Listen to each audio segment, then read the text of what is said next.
Yo, I'm Bob. Totally blind since birth, into Star Wars, talking about Tales of the Jedi, the animated series of shorts that just dropped on Disneyplus. We're on short number 3, talking about choices. Spoilers ahead, so watch choices before listening to my thoughts, unless you choose to get spoiled. That being said, getting into it now, and you were warned.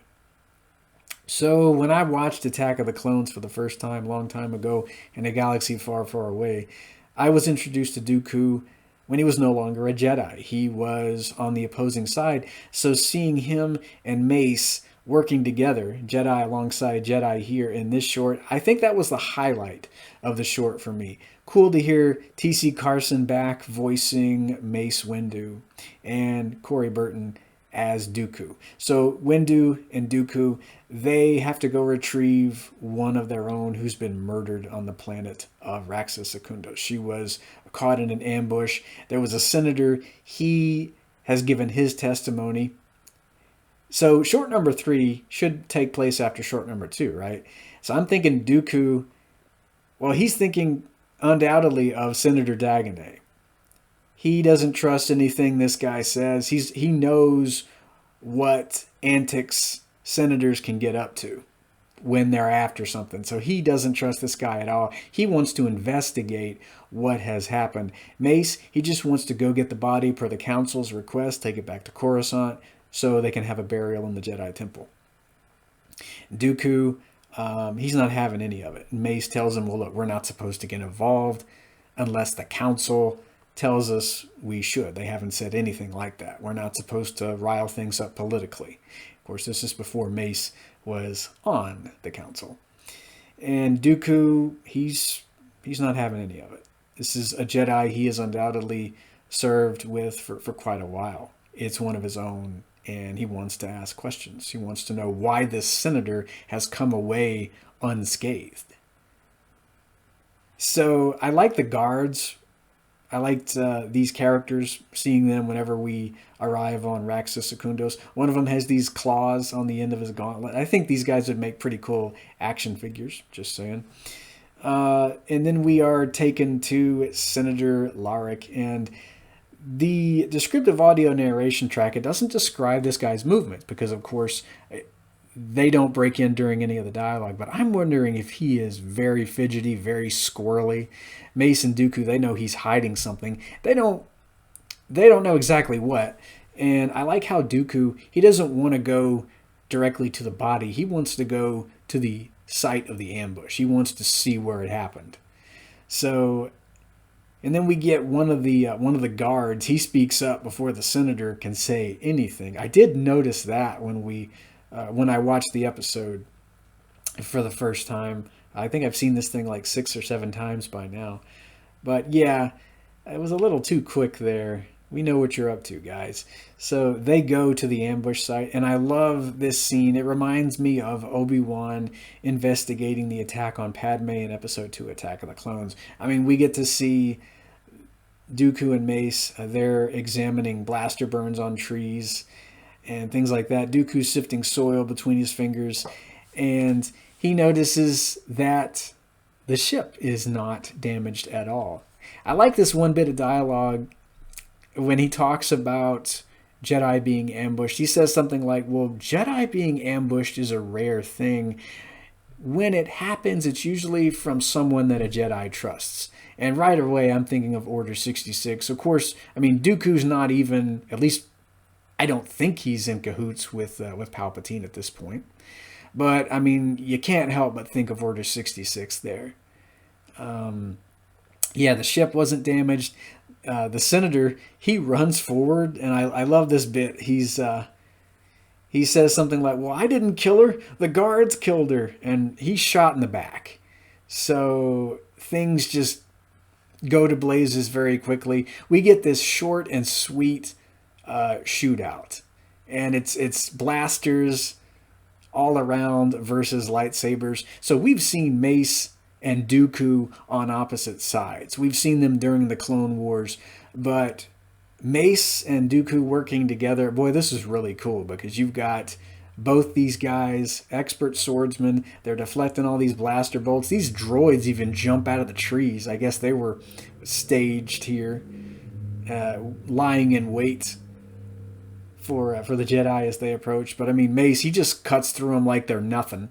I love seeing these two work together in tandem. But I mean, it's over before it's even begun. I mean, I think it probably lasts about 40 seconds, maybe a minute, not much longer than that at all. It's really short. They just cut through these guys like they're nothing.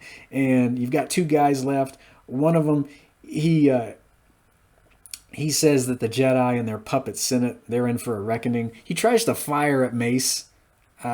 He should kind of know what's going to happen there. Mace just deflects that blaster shot into his chest, and he's a goner. And we have the last remaining guard, and he lets us know that Larrick, he was no prize because he was out to make a buck. He was out to industrialize Raxus Secundos. He had these companies coming in. He was making a very hefty profit off of them. The people weren't seeing any of the money. And yeah, Larrick was all about getting richer.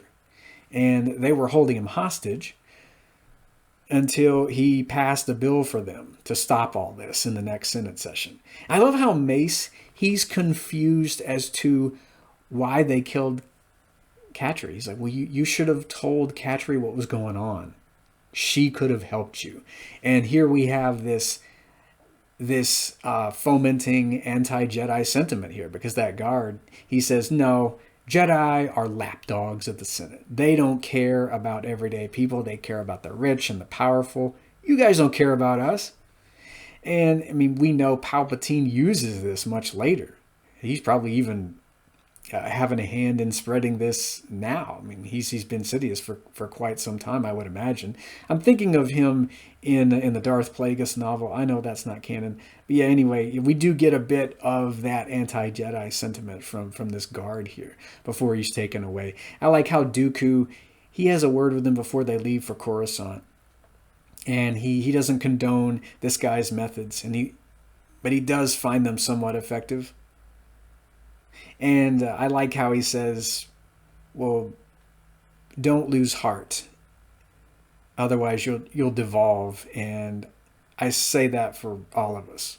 And I really like that bit, or something along those lines. He says something like that anyway here. And it's very ironic because he does lose heart over time, as we see. So they go back to Coruscant. They have the funeral. And I love the end of the episode.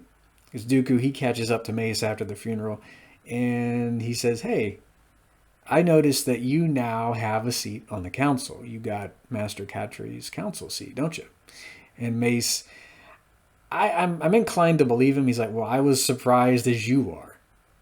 And Dooku was like, well, are you sure you didn't know anything about this before we left?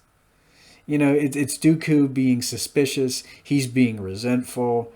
He doesn't have a seat on the council. Reminds me of another Jedi that we got to know very well during the Clone Wars and the prequels. He didn't get a council seat either, and he was kind of resentful of that. And I like how Mace says, well, I followed their direct orders. You chose to, go down a path that ultimately led to the death of a senator. I'll speak to the council on your behalf. And Dooku, he is quite ticked off. I mean, he's handling himself well, a lot better than Anakin did. He's like, well, how kind of you, Master Jedi. But I like how the descriptive audio narration track says that his eyes are smoldering. It's like, oh, okay. I think that's an interesting way to put it. So he's maybe giving Mace the stink eye. I don't know what that looks like, but okay. I love how that short ends. So these two shorts, they're really cloudy skies. I forgot to mention that in the last one, but I think we see quite a lot of clouds in this one as well. And I love that. Artistically, I think it's letting us know that there is a storm coming, that darkness is gathering, and the galaxy is on the brink of night here. So I really should have mentioned that in the last short, but didn't get around to it. But I think we have more cloudy skies here in this episode as well. But the next short, man, that's going to be super dark, and I cannot wait to discuss the Sith Lord. That is probably my favorite out of all 6 of these shorts. Love that one so much. So be here for the Sith Lord next time. Cannot wait to get into that one. May the Force be with you.